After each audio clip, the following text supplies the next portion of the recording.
2019, and welcome back to the first episode of the Mayor's Table in this new year. Today with me, I have a special guest, City Manager Rob Mays. Rob, welcome. Great. It's good to be here with you, Mr. Mayor. It's an exciting time here in the city of Farmington. We wanted to take an opportunity today to reflect on 2018, some of the accomplishments, some of the challenges, kind of prepare ourselves for episode 2, so stay tuned. Later this month, we're going to start talking about 2019 and what to expect for the community going forward. But we definitely want to highlight 2018 and make sure we gave people a little bit of input, information on things that we've done and been doing. The Citizens Financial Report for 2018, fiscal year 2018, came out. I believe this is today. Today. Actually. Yep. So you can pick up your copy. They're here at City Hall. I imagine there's other places in town where they're available. But this is an award-winning document. We make sure we highlight the finance department, the great job that they do in presenting this information to not just our community, but anybody who's interested in learning about Farmington. It's kind of an all-inclusive calendar document that I think has been invaluable, certainly as an elected official, in sharing what's going on here. So what's some highlights from 2018 of things that we've done and things that are challenges? Well, Mayor, as you said, it has been a year of great accomplishments and challenges. We had certainly a change in our elected leadership, a new mayor with you and 2 new city councilors, and things have really picked up right where things left off, and have really the trajectory's just continued into the future. Some of our big challenges that people will certainly remember, obviously the drought. Still a factor, in spite of all this snow and moisture, which we definitely need. But we're still, believe it or not, in the highest level of drought that NOAA has, and so we'll be monitoring that. So we remain in our level 1 to just remind people that there's still a water shortage. The snowpack, though, is looking great, and we're certainly hoping to see a great spring runoff. And we did very well during that, as you know. We called upon our citizens to be responsible, and they did. Absolutely. They cut back use, and we really were able to keep Farmington Lake, pretty much full in spite of the drought. So it was a great effort by our community. I think kudos certainly to everybody out there who made those adjustments. It meant a lot to the entire city to see everybody come together and get behind that initiative that we had put out there for stage 1, stage 2, and what ended up not having to be stage 3 because of the great job that they did. I've gotten to the point now where I'm looking at weather. I check the weather in Farmington, and I check the weather in Silverton, and I check the weather in Durango. And the freezing temperatures that we've had here at the beginning of January, Ron Price, I'll call you out, told me that day, he goes, Mayor, if I was mayor, I'd have the snow, but it wouldn't be so cold. But you got to have the good with the bad. Yeah. And I've certainly enjoyed having a little bit of the white stuff hanging around, and looking forward to more, I think, as the month goes on. So, but drought was certainly one of those big challenges, and there's been some other challenges this in 2018 that are going to carry over into 2019 and beyond. And the San Juan Generating Station, and the fight to keep that facility operating, keep those jobs here in our community. That's something that the city of Farmington is fully dived into and is leading the charge in that. But maybe you could give us a synopsis of maybe where we've been this past year and what we see ahead. Yeah, it's been a couple-year battle in doing everything we possibly could do as local government entities, our partner entities at the county, our state legislators. But as you say, Farmington has led the charge. We want people to know how much we've done because we know how important this is to them, and it has dominated much of our effort and energy over the last couple of years. To date, we spent nearly $500,000 as a local city in this battle between fighting kind of our three-legged approach and strategy that we established from the beginning. We've battled this from the legislative and regulatory through the PRC. We're battling it now and very active with our partners at ForSed and with the county and other entities with a statewide campaign that you might want to talk about a little bit more to educate the public. And then the third leg of the stool that Farmington has really taken the lead on is that is the battle that we've had to try to market the plant to a third-party merchant owner that would come and take the plant and operate it and save those jobs. That really is our best chance. Farmington is uniquely positioned there because as one of the owners of the plant, in about middle of November this year, through the owner's agreement timeline, all the other owners have indicated they want to get out of the plant in 2022, whereby leaving the remaining owner, in our case just us, the opportunity then to market the plant. And when we say market, we've hired a firm, a banking firm and an attorney in Washington, D.C. that's actively involved in the merchant market to try to find someone that would take the plant, essentially free of capital investment, take over operating it. But the challenge is finding an off-taker for the power. Right. That really is the challenge We need all along. Consumers to take the power. Right. And we have a variety of legitimate investment groups that are doing due diligence, and while we recognize there's still a great challenge and it may be a long shot, the fact is it is not hopeless at this point, and it's imperative that we don't lose hope. I know our legislative group is fighting hard to make sure that the legislature doesn't do anything that would impair our ability to find an owner to continue to operate that plant. And it's important that we keep that fight up through this legislative process coming up in January. I think that's the biggest maybe issue coming out of Northwest New Mexico that's facing our elected officials in Santa Fe. Had an opportunity, of course, to spend some time with the Speaker of the House, Brian Egoff, and Senator Candelaria, and talking about what legislation would look like of something that we could support here from Farmington. And I just want to be clear, one of the first focus of each person who was in that room from this area, it was the extension of the plant. Having another 5 years of operations to maintain those jobs, and maybe using that as a smart transition between going from one energy source to another energy source. We've talked at length, of course, about renewable portfolio standards in different venues that I've been, and the impact of a 50% renewable standard on New Mexico would cost New Mexicans, or at least PNM customers, a lot of money. Yep. And we are trying right now through a statewide communication campaign to make sure that people understand that this doesn't just impact San Juan County, Farmington, Central Consolidated Schools. This is something that's going to have impact that's going to be seen all across New Mexico. And can we afford to be California? Can we afford to put our people in that position when 43%, almost 49% of our residents are on Medicaid or some form of government assistance? How can we afford to pay the electric bills if we're going to see these skyrocketing energy costs? And that's really a big concern that everybody in New Mexico should care about. And Mayor, we don't have our heads in the sand. We know that there's a change, and we know that absolutely, we know there needs to be a rational transition away from coal.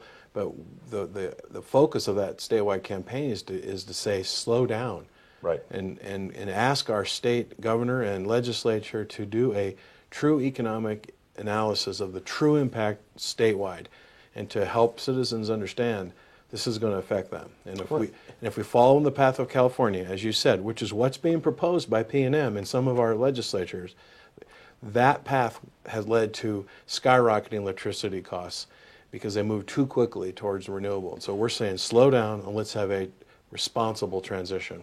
You know, we're very fortunate in this state to have the amount of energy resources available to us, and that includes the sun as a component of that.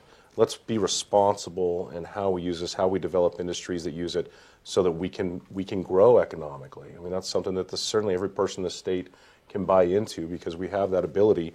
But let's not move in haste to follow the lead in California, where it's a totally different landscape. It's a totally different economic environment, so to speak. So certainly energy makes the state great. That is a challenge that we're going to be facing here going into 2019. We have, the abandonment process coming up. Those are things that we can talk about here as we move closer to that. So beyond the issues the challenges, drought was a challenge, maintaining those jobs is a challenge. But I would like to make this statement as well. For me, I think it's less about whether or not it's jobs at San Juan Generating Station as it is about jobs in general, high-paying jobs. And if we have the capability of bringing in industries that can utilize natural gas, which we sit on the largest supply in the United States right here in the basin, getting those companies in here to recognize the value, the quality of life that we have in our city, and building a place to utilize it. That, to me, let's bring 1,600 jobs in that way as well. Absolutely. And that's something that we are working on. something that we know that Forsyth in San Juan County, as we all partner up together to say, what does the future of our area look like? We are looking to those companies to come here and make a home. Yeah, and that's going to be the major part of the topic of, as you announced earlier, to next week's topic is the initiative that you took in leading this last year to a major transformation of how Farmington operates and our focus on economic diversification with the passing of a 0.25% tax dedicating $4.4 million a year Right. to economic diversification and community transformation. And so it's a risk. We've stepped out, and now we've got to invest that money in a way to try to plan for the future. Got to get our bang for our buck. But in terms of those are some of the challenges. We've also had some great accomplishments in the last year, and for us, it continues to be a focus on infrastructure. Yes. You know, Mayor, nationally, the National Association of Public Works puts out a scorecard every year of the grade of public works infrastructure across the United States. And nationally, we have a D- in this entire nation in terms of where our infrastructure stands. For the city or for the state? The country. Oh, the country has a D-. The entire country. Don't scare me like that. I'm not. So we see all around us, around this nation, around this state, around this region, where infrastructure has been neglected because it's very difficult for elected officials to speak the truth to their constituents and say we have to raise rates and invest in infrastructure. We have to pave our roads. We have to do these things, and we can't print the money to do it. And if we don't do them now, it'll cost more later. And so we have had a great focus going back, for two Many mayors councils, ago yeah. and city councils to make those tough decisions, and you've certainly stepped into that. But I think it'd be fun just to kind of go through just almost a laundry list with, Sure. with your viewers to look at some of the things we've accomplished. And some of the things are invisible and people don't know about. And I find myself interested in those kinds of things now as a city manager that I used to ignore. But for example, we invested in the last 2 years, finished up the project this year, over $22 million on a new wastewater treatment plant.